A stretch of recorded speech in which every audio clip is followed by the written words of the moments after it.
Na-raise po for a cappella, so I'd like to share with you.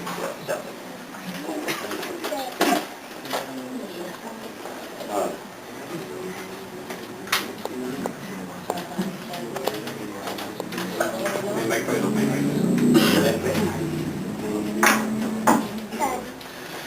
Lead me, Lord, lead me by the hand and make me face the rising sun. Comfort me through all the pain that life may bring. There's no other hope that I can lean upon.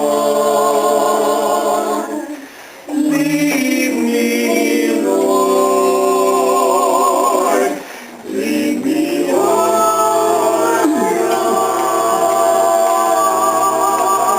God. Walk by me across the lonely road of every day.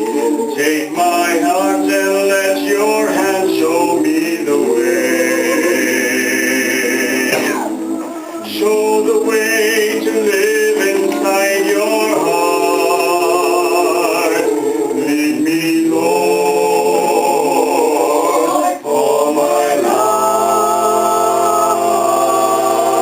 life. You are my light. You're the lamp upon my feet. All the time, my Lord, I need you there. You are my life. I cannot live alone. Let me stay by your guiding love all through my life. Lead me, Lord, lead me, Lord, walk by me. Even though at times I'd rather go alone my way, help me take the right direction, take your road. Lead me, Lord, and never leave my side. All my days, all my life.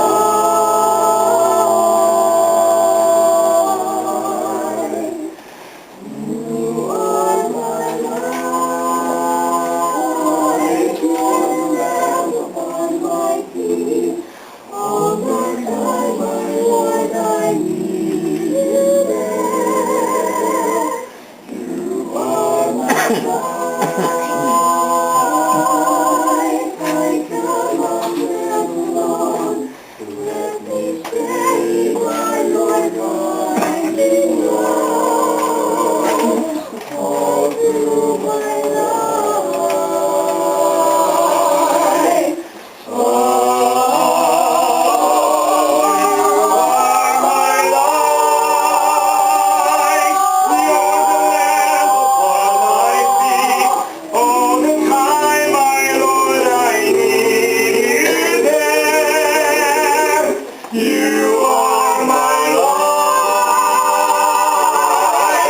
I cannot live alone. Let me stay by your guiding love all through my life, all through my days. Lead me, oh Lord. Lead me, Lord. You're the lamp upon my feet. Lead me, Lord.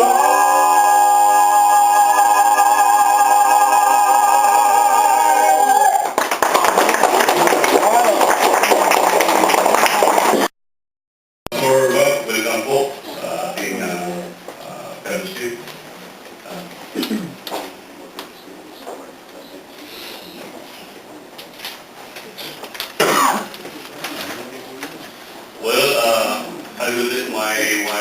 share and meron kami sing and share. Meron somebody will share testimony later. Ang mga kasama namin sa mga studies ng aming ninong galing pa po sa Malayo.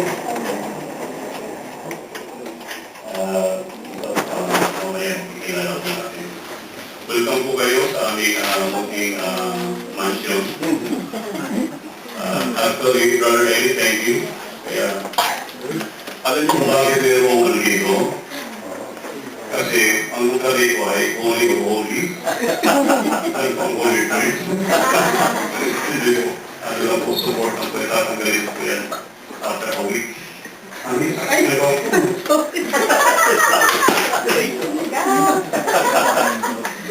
inalis niyo yung G. Out.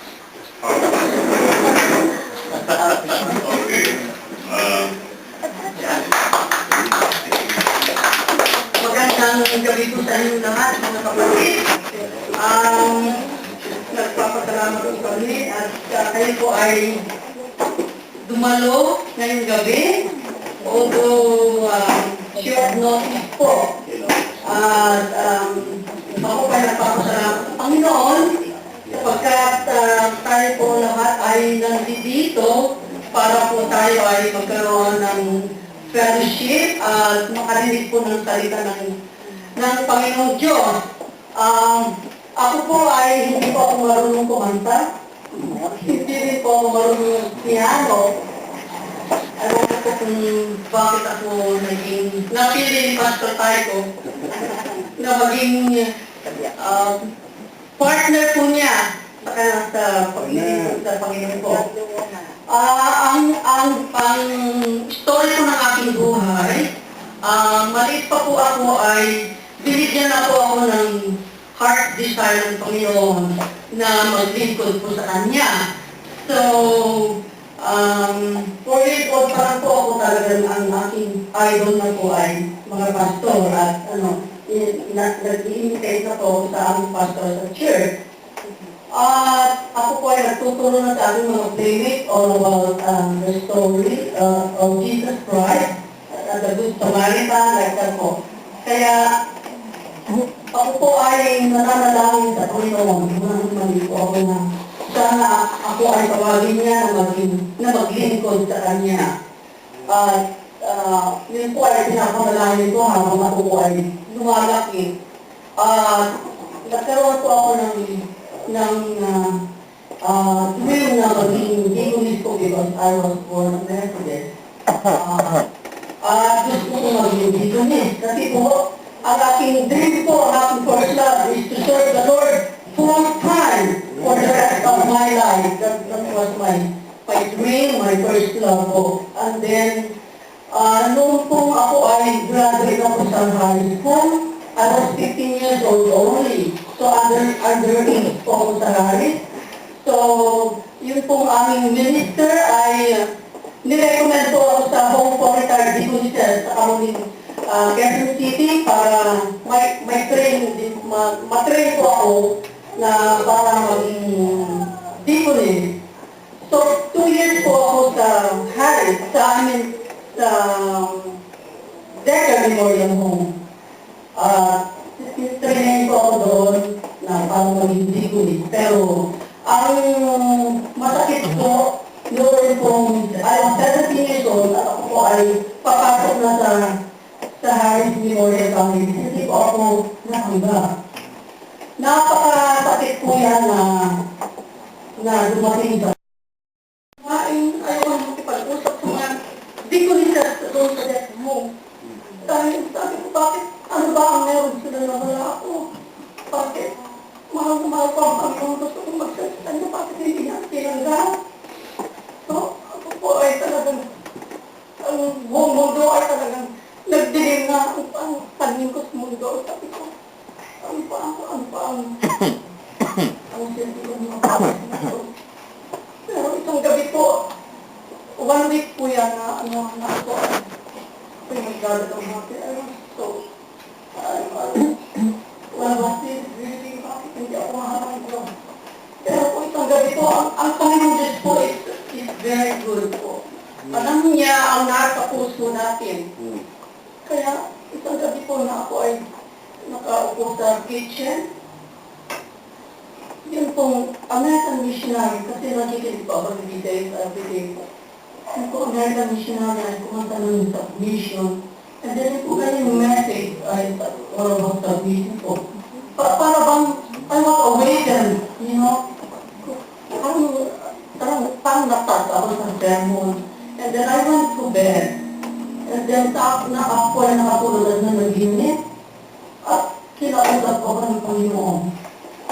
At ang haba na kanyang message sa akin.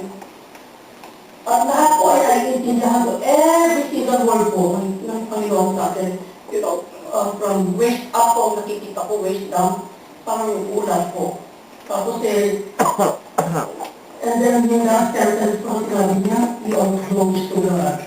And then bigla ko pong limunin kami na gano'n. And then nagising ako, kulambo pala. Ayun na. Nananaginip ako, pero nung kung nananaginip po ako, naintindihan ko po lahat ang sinabi ng Panginoon sa